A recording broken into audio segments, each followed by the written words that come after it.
Endi bu kabi jinoyatlarga qo'l urgan fuqarolarga 20 yilgacha ozodlikdan mahrum qilish jazosi beriladi.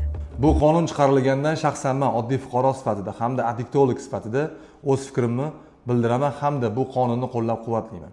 Sababiki hozirgi zaklatchilarni, narkotik oldi berish bilan shug'ullanayotganlarni hamda ularga pul mablag' bilan ta'minlayotganlarni shunaqangi qonunlar bilan to'xtatib qola olmasa, ularni to'xtatib olish juda ham qiyin bo'ldi.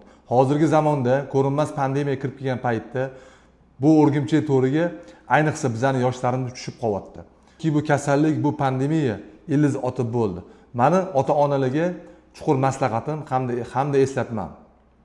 Farzandinglar qayerga boryapti? Xulq-atvorda qanaqa o'zgarish sezyapsizlar?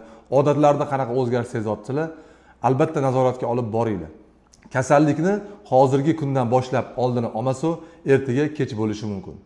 Bizning komanda bilan sizlarga har doim yordam berishga tayyormiz. Menga murojaat qiling, sababini birga qilamiz.